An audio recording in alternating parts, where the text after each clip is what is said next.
Cricket के रोचक किस्सों में आज बाबर आजम का जिक्र। पाकिस्तान के इस पूर्व कप्तान और स्टाइलिश बल्लेबाज के बल्ले से शतक नहीं निकल रहे। 807 दिनों के बाद और 83 पारी खेलने के बाद उनके शतकों का सूखा खत्म हुआ और श्रीलंका के खिलाफ घरेलू सीरीज में वनडे में उन्होंने बेहतरीन पारी खेली और शतक ठोक डाला। T20 में भी जिम्बाब्वे के खिलाफ उन्होंने बेहतरीन प्रदर्शन किया और जिस तरह से खेल रहे थे लग रहा था कि वो शतक बना लेंगे, लेकिन 74 रनों पर वो आउट हो गए। लेकिन इस दौरान जब उन रनों का शतकों का सूखा था और बाबर आजम एक बुरे दौर से गुजर रहे थे, तब उन्हें आलोचनाओं का शिकार होना पड़ा। पाकिस्तान के ही पूर्व क्रिकेटरों ने उन्हें खूब निशाना बनाया, खूब आलोचना उनकी की। यह अलग बात है कि पाकिस्तान में उनके समर्थकों की तादाद बेहतर है। और दिलचस्प यह है कि अभी जब सीरीज हो रहा था, त्रिकोणीय सीरीज या वनडे सीरीज, तो दूसरे ओपनर कर रहे थे और वन डाउन खेल रहे थे बाबर आजम। तो पहला विकेट गिरने के बाद जिस तरह से लोग तालियां बजाकर उस विकेट का स्वागत कर रहे थे, जाके बाबर आजम खेलने आया और वो उन्हें खेलते देखे, ये अपने आप में एक अद्भुत चीज थी। अद्भुत मतलब इससे पहले ये नहीं देखा कि कोई कोई किसी देश में किसी खिलाड़ी के लिए इतना क्रेज है कि अपने देश का कोई खिलाड़ी आउट हो रहा है और लोग उस पर तालियां बजा रहे हैं, खुश हो रहे हैं क्योंकि बाबर आजम बल्लेबाजी के लिए आएंगे। तो बाबर आजम की हालांकि आलोचना ठीक उसी तरह से होती थी जब जिस तरह से अपने देश भारत में विराट कोहली की हो रही थी। विराट कोहली के बल्ले से भी रन नहीं, पूरे शतक नहीं निकल रहे थे और लोग उन्हें लेकर तरह तरह की बातें कर रहे थे, आलोचना कर रहे थे, लगातार उन पर निशाना साध रहे थे। लेकिन फिर उनके बल्ले से शतक निकले तो निकलते गए और फिर उन्होंने अपने आलोचकों को शांत किया, खामोश किया अपने बल्ले से। ठीक उसी तरह से बाबर आजम ने भी किसी को जो भी उन पे तनकीद कर रहे थे, आलोचना कर रहे थे, उनसे उन्होंने किसी तरह का जवाब नहीं दिया। उन्होंने मैदान पर 22 गज की पट्टी पर जवाब दिया। दरअसल वो जवाब ही सबसे बेहतरीन जवाब है कि जो जवाब 22 गज की पट्टी पर आप देते हैं। अब जहां तक अगर हिंदुस्तान की बात करें तो हिंदुस्तान में जिस तरह से दो बादशाह हुए जिन्हें ग्रेट का खिताब दिया गया, अकबर द ग्रेट और अशोका द ग्रेट, यानी सम्राट अशोक और सम्राट अकबर। इसी तरह से क्रिकेट की अगर बात करें तो क्रिकेट में दो ही किंग है, किंग कोहली और किंग बाबर।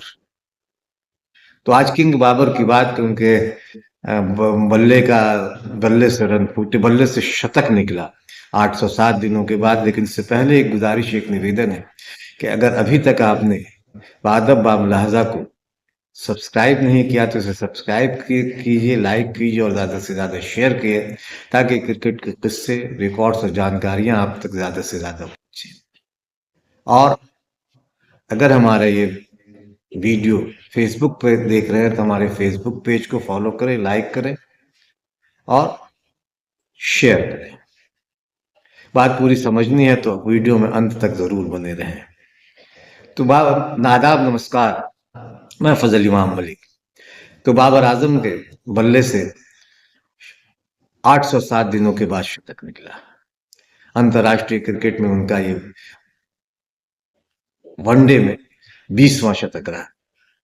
लेकिन इस दौरान टेस्ट वनडे और T20 में उनके बल्ले से शतक नहीं निकल रहे थे। हालांकि कुछ उन्होंने अर्धशतक के पारी खेली, लेकिन शतक उनके बल्ले से नहीं निकल रहे थे।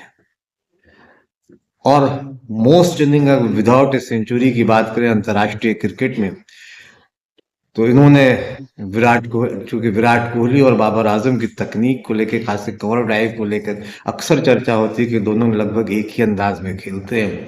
और ये समानता भी देखिए कि दोनों को 83 पारियां ही लगी थी, शतक यानी मोस्ट इनिंग्स विदाउट सेंचुरी रही। बाबर आजम ने भी 83 पारियों के बाद शतक ठोका, और इससे पहले विराट कोहली के साथ भी 83 पारियां उन्होंने भी खेलनी पड़ी थी अपने शतक के लिए। 807 दिनों के बाद 83 पारी के बाद बाबर आजम ने सेंचुरी लगाई। ये उनकी 884वीं पारी थी। इससे पहले उन्होंने जो 2023 में एशिया कप में नेपाल के खिलाफ 30 अगस्त 2023 में शतक ठोका था, और उसके बाद अब 2025 में उनके बल्ले से शतक निकला है। श्रीलंका के खिलाफ निकला। श्रीलंका के खिलाफ वनडे की सीरीज हुई जिसे पाकिस्तान ने जीता, और जैसा कहते हैं कि पाकिस्तान अनप्रेडिक्टेबल टीम है, कब वो अपने खेल को ऊंचाई दे और कब अपने खेल को इतना नीचे गिरा दे कहा नहीं जा सकता है। यानी कह सकते हैं कि वो कभी भी वक्त बदल देगा, जज्बात बदल देगा, हालात बदल देगा। ये पाकिस्तान की टीम के साथ है। तो पाकिस्तान ने ट्राई सीरीज में भी बेहतर किया, और श्रीलंका के खिलाफ द्विपक्षीय सीरीज जो उसमें भी बेहतर किया। तो घरेलू सीरीज के ओडीआई में अपनी 20वां शतक उन्होंने अपना जड़ा, और सईद अनवर की बराबरी की। सईद अनवर के नाम भी 20, सईद अनवर ने भी वनडे क्रिकेट में 20 शतक जमाए हैं, और पाकिस्तान से पाकिस्तान में ये 8वां शतक था उनका बाबर आजम थे। मोहम्मद यूसुफ ने 7 लगाया था, और ये उससे आगे निकले 102 नॉट आउट, 102 रन बना के नॉट आउट रहे हैं बाबर आजम। और जहां तक 100+ पार्टनरशिप की बात करो तो इंजमाम के बाद अब ये दूसरे नंबर पर पहुंच गए हैं। तो इंजमाम से बाबर ने 40 शतकीय पारी, जो पारियां खेली, शतकीय पारी मतलब 40 पार्टनरशिप, 100 पार्टनरशिप की 40 पारियां खेली है। मोहम्मद यूसुफ ने 38 पारी शतकीय पारी ने पार्टनरशिप वाली पारी खेली है। यूनुस खान के नाम 32 पार्टनरशिप शतकीय पार्टनरशिप की पारी है। शोएब मलिक और सईद अनवर के नाम 26 शतकीय पार्टनरशिप है, और जावेद मियांदाद ने 25 बार शतकीय पार्टनरशिप की पारी खेली है। श्रीलंका के खिलाफ ये चौथी सीरीज है जो पाकिस्तान ने जीती है।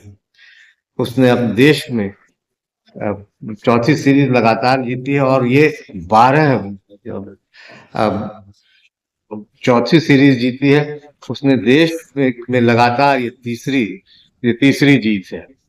11 head to head ODI Pakistan ने श्रीलंका के खिलाफ जीता है। 12 में से 11 है। श्रीलंका ने सिर्फ 1 जीता है। और जहां तक बाबर की बात करें तो बाबर ने 136 पारियों में बाबर ने 20 शतक जमाए हैं। सईद ने 136 पारियां खेली है, सबसे तेज 20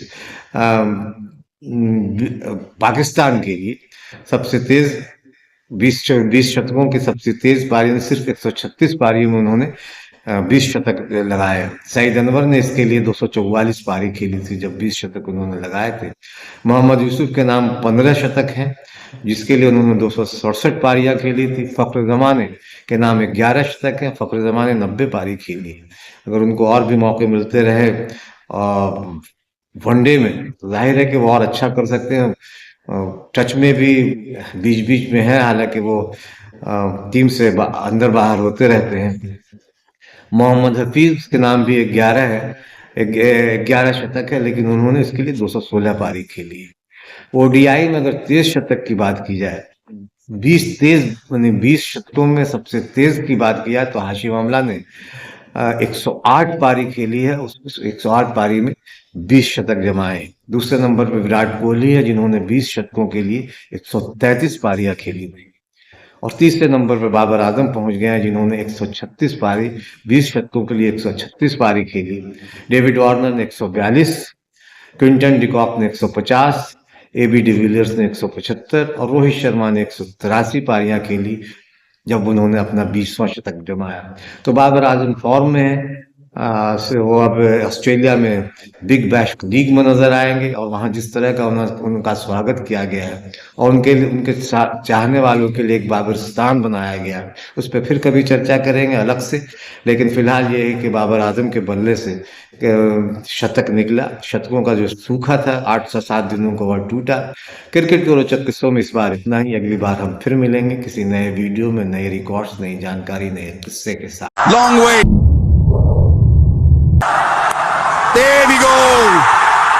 That is magic. Purely magnificent.